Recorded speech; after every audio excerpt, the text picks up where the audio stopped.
দর্শক, আপনারা নিশ্চয়ই জানেন আসন্ন জকিগঞ্জ বাজার পরিচালনা কমিটি নির্বাচনে জকিগঞ্জ বাজারে উৎসবমুখী পরিবেশ চলছে। আগামী 29 তারিখ শনিবার এই বাজার কমিটি নির্বাচন অনুষ্ঠিত হবে।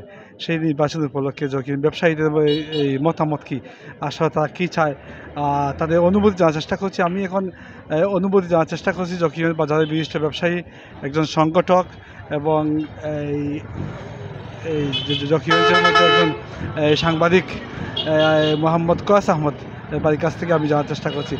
আপনি যদি একটু বলতেন যে আসন্ন বাজার পরিচালনা কমিটি নির্বাচন উৎসবমুখী পরিবেশে অনুষ্ঠিত হচ্ছে, এই বিষয়ে আপনার কী অনুভূতি, কেমন লাগছে? ধন্যবাদ জকিগঞ্জ জেড টিভিকে, শাকির ভাইকে। আগামী 29শে নভেম্বর জকিগঞ্জ পৌর শহরে জকিগঞ্জ বাজার পরিচালনা কমিটির নির্বাচন 2025 উপলক্ষে জকিগঞ্জে এক অন্যরকম অনুভূতি প্রকাশ পেয়েছে। ইতিমধ্যে সবাই আনন্দ উৎসাহ উদ্দীপনা নিয়ে এই জকিগঞ্জ বাজারের সাজসজ্জা দেখে সবাই উৎসাহ উদ্দীপনা আগ্রহ নিয়ে আসে আগামী 29শে নভেম্বর কী হতে যাচ্ছে জকিগঞ্জে। আমি একজন জকিগঞ্জ বাজারের ব্যবসায়ী হিসাবে এবং একজন সংগঠক বা সাংবাদিক হিসাবে আমি আমার অভিমত যেটা বলতে চাচ্ছি যে আমি ইতিমধ্যে প্রার্থীদের সাথেও কথা হয়েছে এবং ভোটারদের সাথেও কথা হয়েছে। ঘুরে ঘুরে আমি জকিগঞ্জ বাজারের সবার অনুভূতি জানার চেষ্টা করেছি। এই আগামী 29শে নভেম্বর দীর্ঘদিন পরে জকিগঞ্জ বাজার পরিচালনা কমিটি নির্বাচন 2025 অনুষ্ঠিত হতে যাচ্ছে। আপনারা জানেন 11টি পদে 33 জন প্রার্থী প্রতিদ্বন্দ্বিতা করতেছেন।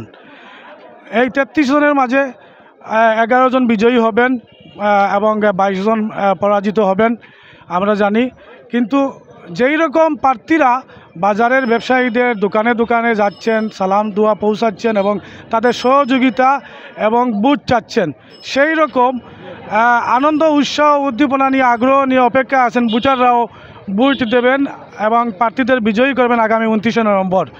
এবং আমাদের বাজারের ব্যবসায়ী এবং জকিগঞ্জ পৌর শহরের বাজারের সকলের পক্ষ থেকে আমরা প্রার্থীদের কাছে অনুরোধ করব, যারাই 11 জন বিজয়ী হবেন ওনারা যেন জকিগঞ্জ এই পৌর শহরকে একটা শৃঙ্খলার মাঝে নিয়ে আসেন, যানজট নিরসন করেন, পরিষ্কার পরিচ্ছন্নতা এই বাজারের অতীব জরুরি এবং বাজারের এই যে মার্কেটগুলা এলোমেলো, আমি মনে করি অন্যান্য বাংলাদেশের অন্যান্য শহরের মতন জকিগঞ্জ বাজারেও যদি কাপড়ের দোকানগুলো একই জায়গায় হয়, ফার্মেসিগুলো এক জায়গায় হয়, এইরকম মাছের জায়গা তো এক জায়গায় আছে, সবজি এক জায়গায় আছে, এইরকম জায়গায় জায়গায় হলে বাজারের পরিবেশটা সুন্দর হয় এবং ব্যবসায়ীদের স্বার্থে বাজারের স্বার্থে বিজয়ীরা এই কমিটি, নতুন যে কমিটি আসবে বিজয়ী হয়ে তারা কাজ করবে এবং আইন শৃঙ্খলার অবনতি, বাজারের সিকিউরিটির দরকার আছে, সিসি ক্যামেরা আয়ত্তায় নিয়ে আসতে হবে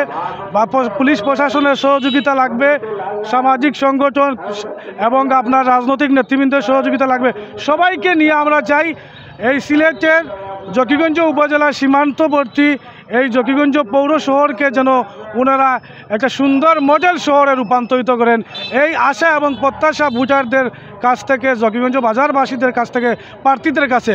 এবং আমরা আপনার মাধ্যমে জানাতে চাচ্ছি যে আমি জকিগঞ্জ পৌর প্রশাসক প্রণয় বিশ্বাসকে ধন্যবাদ এবং কৃতজ্ঞতা প্রকাশ করতেছি এইরকম একটা আয়োজন করে নেওয়ার জন্য, উদ্যোগ নেওয়ার জন্য।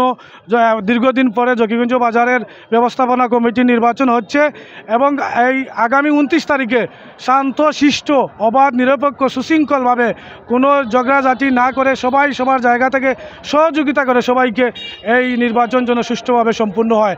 আপনাকে ধন্যবাদ জানাচ্ছি আমার পক্ষ থেকে, জকিগঞ্জ বাজারবাসীর পক্ষ থেকে, জেড টিভিকে।